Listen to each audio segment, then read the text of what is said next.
Las vidas en las que Jesús y Buda se conocieron. Una historia de poderosos compañeros. Autor Gary R. Renard. Capítulo 3. Una vida como hindúes. Hay dos senderos eternos. Uno es luminoso, el otro es oscuro. El primero conduce a la libertad de la rueda de la muerte y el renacimiento. El otro vuelve a traerte aquí. Lo real nunca deja de ser. Lo irreal nunca es. Bhagavad Gita. Hace muchos años, cuando oí por primera vez la cita anterior del Bhagavad Gita pronunciada en una conferencia espiritual, no pude evitar darme cuenta de que decía que solo hay dos cosas entre las que elegir, no muchas. Solo hay dos caminos, y cada uno conduce a un resultado muy específico. Esta simplicidad me gustó. También había oído que el antiguo Advaita Vedanta hindú lleva ese nombre porque las palabras significaban el final del conocimiento. Pensé que eso era genial. La mayor parte de los métodos occidentales se enorgullecen de su abundancia de conocimientos, y aquí había algo que veía el final del conocimiento como algo bueno. Me interesaba. Hasta muchos años después no descubrí que estas ideas estaban asociadas con algo llamado no dualismo. Al principio de mi camino espiritual ni siquiera sabía qué era eso. Las palabras pronunciadas por Lao Tse me recordaron algo que Cindy había dicho en una ocasión: no tengo nada que hacer y tengo todo que ser. Pensé que era una frase brillante. Pero la propia Cindy fue la primera en añadir que esto no significa necesariamente que uno no haga nada. En un momento dado, un curso de milagros dice, no tengo que hacer nada. Muchos lo han malinterpretado creyendo que significa que no has de hacer nada. Eso es lo que el curso llamaría una confusión de niveles. Lo importante es que no necesitas hacer nada. No tienes que. Si piensas que tienes que, eso implica la identificación con el cuerpo, de modo que uno tiene que poner esta cita en contexto, y añadir también el aspecto esencial de ahorrar tiempo que tiene el perdón del curso. Cuando la paz llega por fin a los que luchan contra la tentación y batallan para no sucumbir al pecado, cuando la luz llega por fin a la mente que se ha dedicado a la contemplación, o cuando finalmente alguien alcanza la meta, ese momento siempre viene acompañado de este feliz descubrimiento: no tengo que hacer nada. He aquí la liberación final que todos hallarán algún día a su manera y a su debido tiempo. Tú no tienes necesidad de ese tiempo. Se te ha economizado tiempo porque tú y tu hermano estáis juntos. Este es el medio especial del que este curso se vale para economizarte tiempo. No aprovechas el curso si te empeñas en utilizar medios que les han resultado muy útiles a otros, y descuidas lo que se estableció para ti. Ahorra tiempo valiéndote únicamente de los medios que aquí se ofrecen, y no hagas nada más. No tengo que hacer nada es una declaración de fidelidad y de una lealtad verdaderamente inquebrantable. Créelo aunque solo sea por un instante, y lograrás más que con un siglo de contemplación o de lucha contra la tentación. Hacer algo siempre involucra al cuerpo. Y si reconoces que no tienes que hacer nada, habrás dejado de otorgar valor al cuerpo en tu mente. He aquí la puerta abierta que te ahorra siglos de esfuerzos, pues a través de ella puedes escaparte de inmediato, liberándote así del tiempo. No hacer nada es descansar, y crear un lugar dentro de ti donde la actividad del cuerpo cesa de exigir tu atención. A ese lugar llega el Espíritu Santo, y ahí mora. Él permanecerá ahí cuando tú te olvides y las actividades del cuerpo vuelvan a abarrotar tu mente consciente. Más este lugar de reposo al que siempre puedes volver siempre estará ahí. Y serás más consciente de este tranquilo centro de la tormenta que de toda su rugiente actividad. Este tranquilo centro, en el que no haces nada, permanecerá contigo, brindándote descanso en medio del ajetreo de cualquier actividad a la que se te envíe. En el estado de no dualismo, que Lao Tse comprendió, a ninguna parte de la ilusión se le otorga realidad, y la verdad no incluye ninguna ilusión. La verdad y la ilusión son mutuamente excluyentes, algo de lo que casi nadie se da cuenta. En cambio, como dicen mis profesores, la gente siempre trata de hacer que la ilusión, o al menos parte de ella, sea verdad. Esto incluye el intento de traer a la ilusión a quien quiera que esas personas piensen que son el creador o los creadores del universo, haciendo que dicha deidad sea responsable de él. Una de las creencias más comunes de la nueva era es que Dios creó el universo dualista para poder experimentarse a sí mismo. Casi nunca se cuestiona la locura de esta idea. Es como decir que, Para disfrutar, apreciar y experimentar la alegría orgásmica del sexo, tienes que dispararte en el estómago a fin de disponer de una experiencia dualista con la que compararla. Pero Dios no está loco.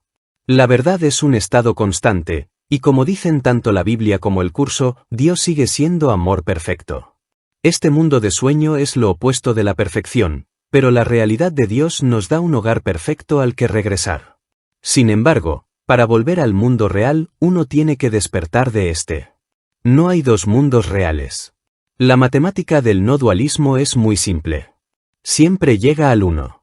Desde el otoño de 2013, cuando se publicó mi tercer libro, El amor no ha olvidado a nadie, continuaba viajando por todo el mundo para enseñar el curso, la mayor parte de las veces con Cindy como copresentadora.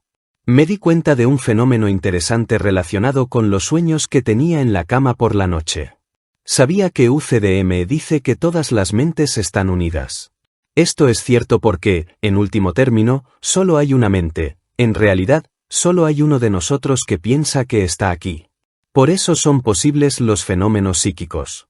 Un buen psíquico o medium es capaz de conectar con partes de la mente aparentemente separadas y recibir mensajes e información. A medida que pasaban los años de viajes, me di cuenta de que mis sueños nocturnos podían estar influenciados por el número de personas que había en el área donde me encontraba. Si estaba en un lugar tranquilo, como Cedar Rapids, Iowa, mis sueños solían ser pacíficos y tranquilos, excepto en el caso raro de que hubiera alguien cerca que viviera un gran conflicto.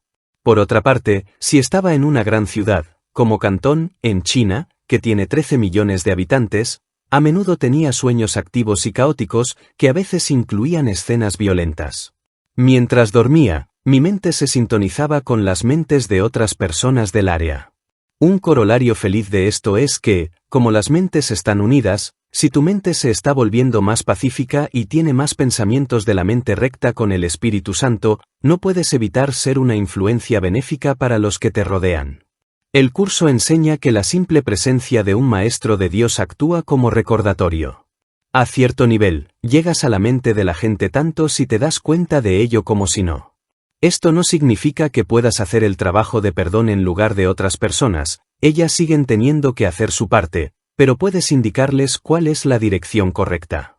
A lo largo de la historia muchos estudiantes han pensado que se iluminarían simplemente viviendo en presencia de un maestro. Pensaban que, de algún modo, la iluminación del maestro se les pegaría, como cuando uno pilla un virus o algo parecido. Sería genial. Por desgracia, la cosa no funciona así, no lo hacía hace 2600 años ni lo hace ahora. El ego tiene que ser deshecho y eso requiere disciplina. La siguiente vez que mis amigos ascendidos se presentaron, yo había estado viendo unos programas de noticias en la CNN y en MSNBC, y trataba de perdonar lo que había visto. Mi esfuerzo por perdonar se veía facilitado por el hecho de que las noticias se habían vuelto más cómicas, casi como dibujos animados. Sí, hay una tragedia tremenda en la película Ilusión que llamamos vida, pero lo que la vuelve dolorosa es hacerla real. Arten inició la conversación. Veo que has estado entreteniéndote con las noticias. Eso está bien. Siempre que recuerdes para qué son. Después de todo, a todo el mundo le gusta el circo. Lo sé. No me puedo creer que a Donald Trump le vaya bien. Entonces no te lo creas. Oh, sí. Hoy vamos a ofrecerte un vislumbre de una parte muy interesante de la historia que J y B vivieron juntos, una vida como hindúes y que supuso para ellos un salto hacia adelante. Posteriormente volvieron a conocerse como budistas, al principio mismo de lo que llegaría a ser el budismo. De modo que debes darte cuenta de que el budismo es parecido al hinduismo, pero sin todos los dioses. El monoteísmo, la creencia en un solo dios, no se popularizó hasta el judaísmo, y después con el cristianismo y el islam. A propósito, estas tres confesiones tienen el mismo Dios, el Dios de Abraham. Pero, antes de estas religiones, generalmente se tenían al menos unos pocos dioses para distintos propósitos.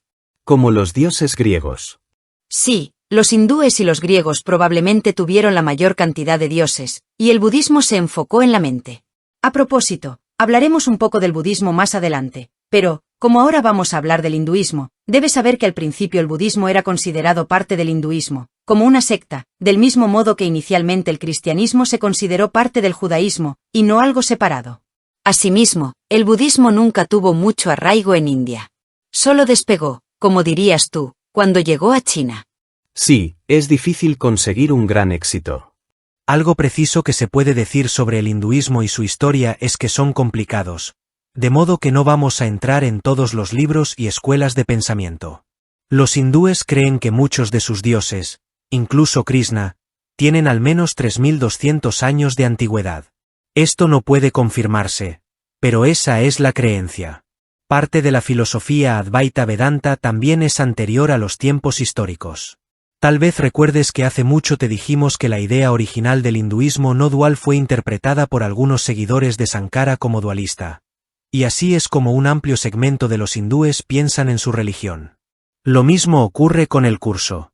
A propósito, tú dijiste que fue Sankara quien lo malinterpretó, pero eso es un error. Fueron algunos de sus alumnos los que lo interpretaron y transmitieron mal. Queremos contarte un poco sobre una vida que J y B compartieron en torno a 500 a.C. Esto fue como 100 años después de su experiencia con Lao Tse. Sus nombres eran Herish y Padmaj. No hace falta conocer sus nombres completos. Eran primos y vecinos en un pueblo bastante grande. Fueron educados para ser hindúes devotos, pero Herish sintió la tentación de tener experiencias mundanas. Aquí has de darte cuenta de que las personas son lanzadas por el ego para ser de cierta manera. Las personas son como son porque así es como tienen que ser para tener las experiencias que se les han preparado, y no lo saben porque todo esto es inconsciente. Digamos que a día de hoy naces en Canadá, y a los 6 años empiezas a jugar al hockey. Por supuesto que no sabes por qué, pero te encanta. Sigues jugando y un día llegas a ser muy bueno, tan bueno que te haces profesional. Nada en el mundo te interesa tanto como ese juego. Sí, tienes una vida personal, pero lo que te apasiona es el deporte. Esto ocurre porque tiene que ocurrir, y así es para toda la gente, sus profesiones y las cosas que más les interesan. Son lanzados a vivir un guión, y nada puede detenerlo. ¿Recuerdas que cuando tenías 12 años estabas en casa de un amigo, y que él te llevó a la habitación de su padre y abrió una caja que contenía un arma de fuego? Dios mío. No pensaba en eso desde hace mucho. ¿Cómo te sentiste cuando viste el arma? Me sentí atemorizado, muy atemorizado. No quería tener nada que ver con ella. Mi amigo, no diré su nombre, probablemente pensó que me fascinaría tanto como a él y que querría jugar con ella, pero salí de allí en cuanto pude. ¿Por qué crees que te sentiste así? No lo sé. Supongo que fue inconsciente. Exactamente, hay 2 cosas que debes saber con respecto a eso. En primer lugar, en tu anterior encarnación onírica moriste luchando en la Segunda Guerra Mundial. El horror de la guerra quedó profundamente grabado en tu inconsciente, y un arma era lo último que querías ver. En segundo lugar, debido a tu experiencia de la guerra en la vida anterior, no tuviste que ir a la guerra en esta vida. No era una experiencia que necesitases volver a tener de manera inmediata. ¿Te refieres a que, cuando tenía 19 años, cambiaron el sistema de reclutamiento por lotería y me tocó un número tan alto que no me reclutaron para enviarme a Vietnam? Sí, ya que estamos en ello, ¿has disparado un arma de fuego alguna vez en tu vida? No, nunca lo he hecho. Y nunca lo harás. Es algo que se supone que no vas a hacer esta vez. Por otra parte, el amigo que te mostró el arma siguió sintiéndose fascinado por ellas y practicó usándolas cuanto pudo. Finalmente decidió emprender la carrera militar. Acabó muerto en Vietnam. No lo sabía. No seguí en contacto con él después del episodio del arma. No tenías que seguir con él. Al final, debido al camino que has elegido, recordarás la experiencia de tu muerte en la Segunda Guerra Mundial y serás capaz de perdonarla. Entonces serás libre de ella. Dices que lo que ocurre ya está determinado, pero yo sigo teniendo el poder de practicar el perdón al nivel de la mente y de ser libre de los incómodos efectos de cualquier cosa que ocurra. Excelente, y aunque el propósito del perdón no es cambiar el guión, sino liberarse de sus efectos, también es posible, dentro de un sistema fijo, que el Espíritu Santo ajuste el espacio y el tiempo para ti. De esta manera, puedes tener una experiencia distinta de la que habrías tenido. Pero eso depende del Espíritu Santo. Tu labor es hacer el trabajo de perdón. El Espíritu Santo sabe si es apropiado para ti cambiar las dimensiones temporales. Decimos esto para que entiendas por qué Herish tenía cierto tipo de personalidad, y las situaciones potencialmente dañinas hacia las que se sentía atraído. Pero su primo Padmaj era diferente. Padmaj no estaba tan interesado en las experiencias temporales del mundo y quería alcanzar la iluminación. Nacieron así debido al plan del ego de dividirlos y separarlos. Ya habían aprendido muchas cosas juntos en otras ocasiones, y el ego, a nivel inconsciente, se sentía muy amenazado y planeó que separaran sus caminos. Cuando tuvo la edad suficiente, Herish solía ir a la ciudad, que estaba como a 1 hora de distancia a pie. Le gustaba pasárselo bien, beber vino de arroz, jugarse el dinero y flirtear con las mujeres. Siempre pedía a Padmaj que le acompañara. A Padmaj no le interesaban mucho la diversión y los juegos, pero Herish era su único amigo, además de su primo, y prefería estar con el que sentirse solo y marginado. De modo que en la ilusión tienes la dualidad de Padmaj tratando de ser santo y Herish buscando ser mundano.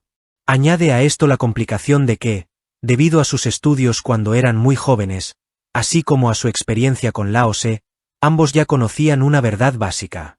Como hindúes que creían en el Advaita Vedanta, veían la realidad absoluta, a la que llamaban Brahman, como algo sin ninguna relación con el mundo físico.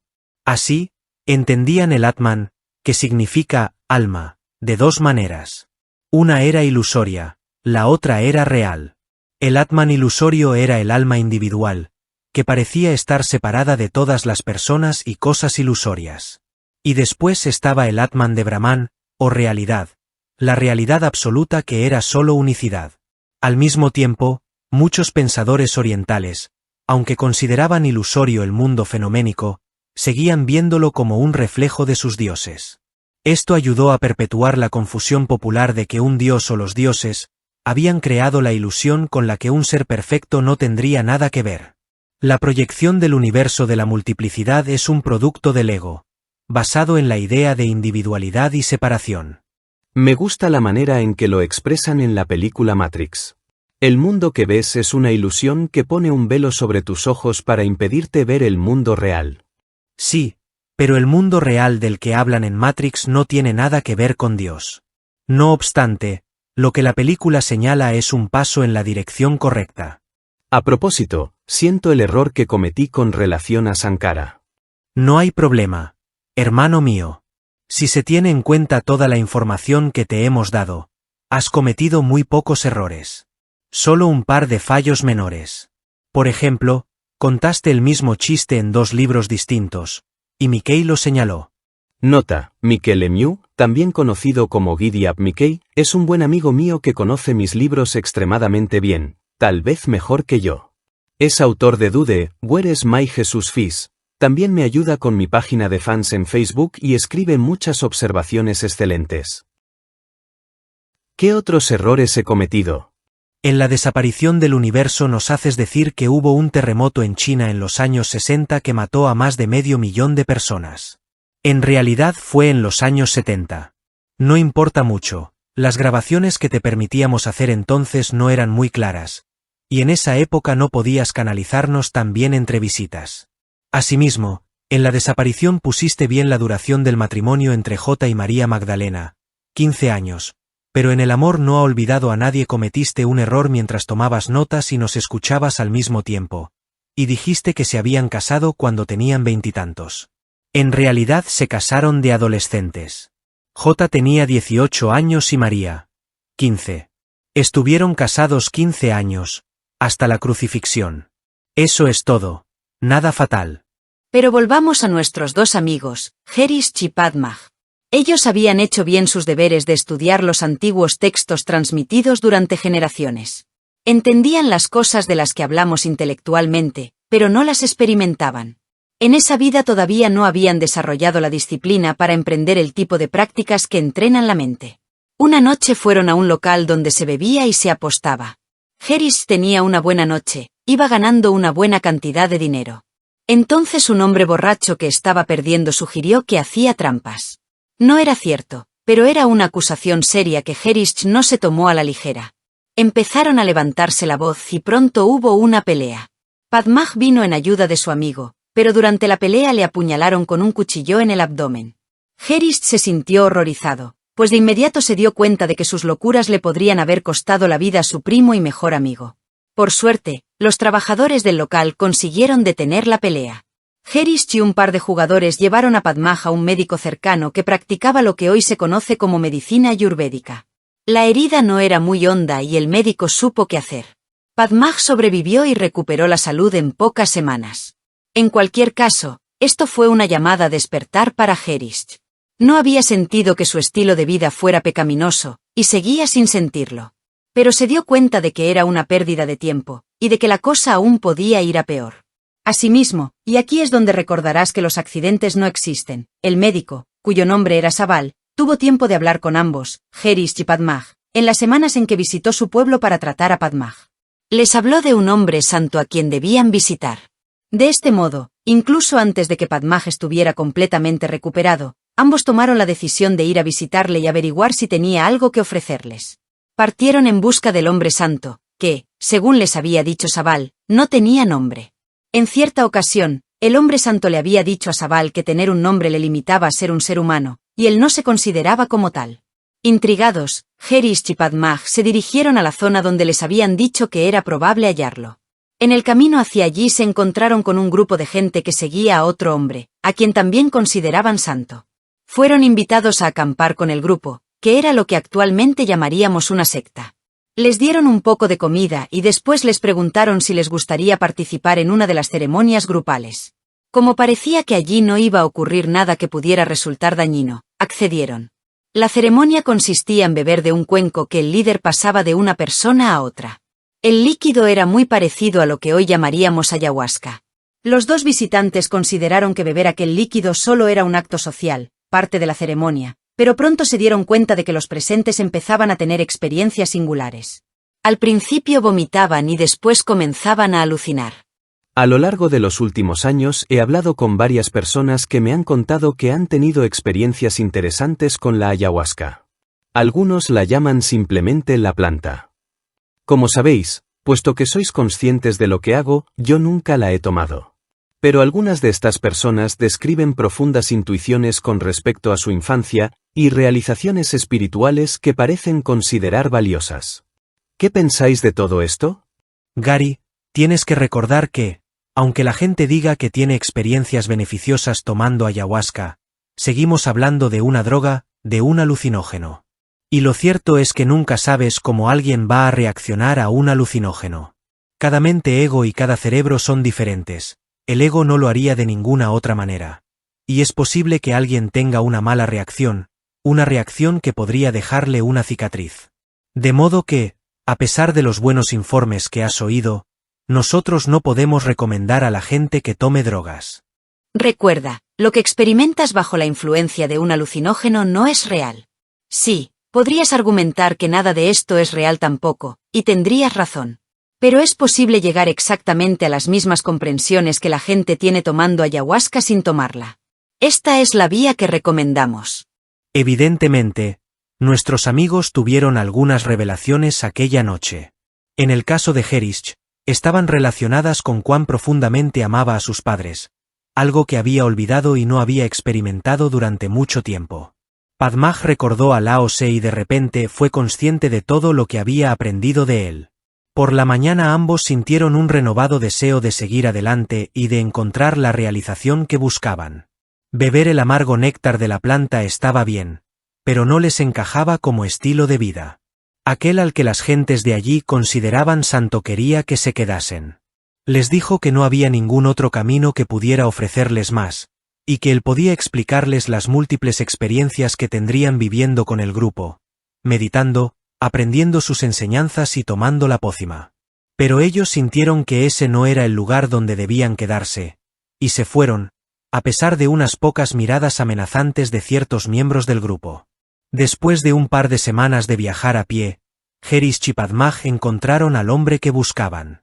Se acercaron al sin nombre y se presentaron. De acuerdo. Un repaso para no perderme. B y J estaban en estado de dualismo cuando eran sintos, aunque podríamos llamarle un estado de dualismo avanzado, una especie de semidualismo, porque no compraban el sueño tanto como otros.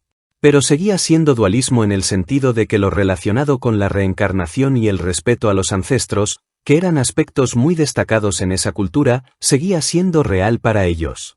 Y si algo externo es real, eso significa que hay algo fuera de ti, de modo que tenemos un sujeto y un objeto, alguna otra cosa de la que ser consciente, lo cual no es la unicidad del no dualismo. Seguidamente, con Lusser, aunque él enseñaba no dualismo, la experiencia que J y B tuvieron en esa vida también fue de lo que podríamos llamar semidualismo porque, como ascetas, se les enseñaba a resistirse al mundo, y esto hacía que el mundo fuera real en sus mentes y por tanto en su experiencia. Ahora, como hablas de un profesor sin nombre, sospecho que nuestros amigos se dirigieron no solo hacia una teoría que se limitaba a decir que en la ilusión nada es real, sino hacia algo que pudieron sentir realmente. Muy sucinto, aunque no puedo decir que en la vida que consideramos ahora J y B experimentaran el no dualismo en todo momento. Ten en cuenta que hay diferentes niveles de aprendizaje. Al principio los estudiantes entran y salen de ellos, avanzando y retrocediendo en su experiencia. De modo que tienes una experiencia de unicidad, y te encanta, pero después vuelves a la dualidad. Debes acostumbrarte al nuevo nivel, e incluso si te acostumbras a él, la única manera de mantenerlo permanentemente es mediante el proceso de deshacer el ego. El profesor que nuestros amigos estaban a punto de conocer fue el primero que empezó a enseñarles a hacer eso, con lo que finalmente pudieron acelerar el proceso. Cuando Herish y Padmaj se presentaron al que no tenía nombre, al que vamos a referirnos como, él les pidió que se sentaran en el suelo en la parte de atrás del grupo y escucharan. Les dijo que podían decidir por sí mismos si su enseñanza les interesaba. Eran libres de irse cuando quisieran, pero sería él quien decidiría el momento en que pudieran venir a hablar con él en privado. Transcurrieron 3 meses antes de que O les enviara recado para que se reunieran con él. Entretanto, mientras formaban parte del grupo, les enseñó muchas cosas. Les explicó que los cuerpos más importantes en la historia que ellos pensaban que era su vida eran completamente irreales. Sus padres nunca habían estado allí. Eran falsas imágenes que el ego había creado para atraerlos a la ilusión de la multiplicidad. Ellos, al igual que sus padres, en realidad nunca habían nacido. Ellos no existían. Todo era un montaje. El mundo físico no era verdad. Todo era una mentira. Y sus vidas eran una mentira. Y si tenían hijos, eso también sería mentira, porque todo lo que se ve y tiene una forma no es verdad.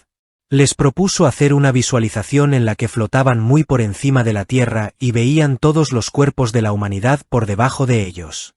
Se les instruyó para que vieran parte de esa masa de gente desaparecer. Decenas de miles de personas morían cada día, para ser reemplazadas por más cuerpos que soñaban que volvían a nacer.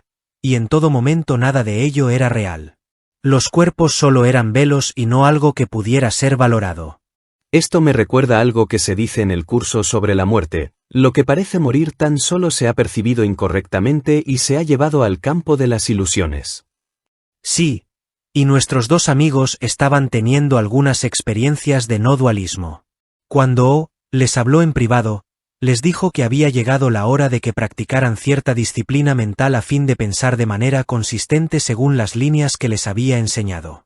Les dijo que practicaran cada día pensando en las personas que veían no como cuerpos, que solo son falsas imágenes, sino como la unicidad que está detrás del velo.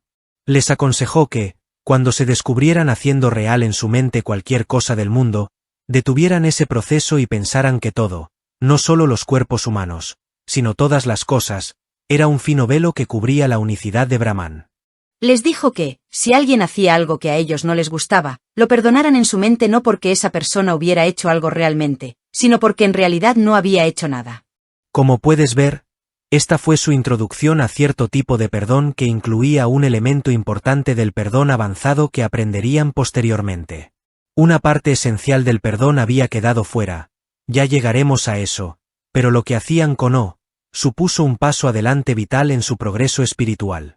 Estos 2 alumnos de O estaban muy dedicados, y eran muy firmes en su determinación de deshacer cualquier cosa que hubiera en sus mentes que les hiciera creer en el mundo de la multiplicidad, en lugar de en la verdad de la unicidad que existía justo detrás.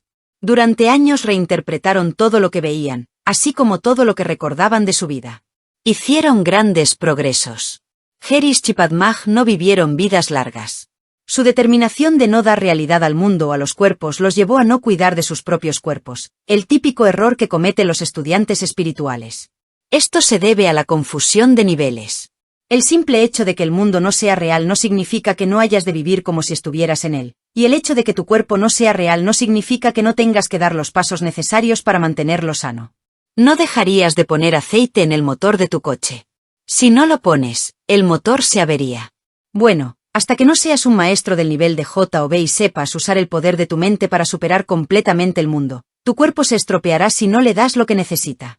Nuestros amigos no comían bien.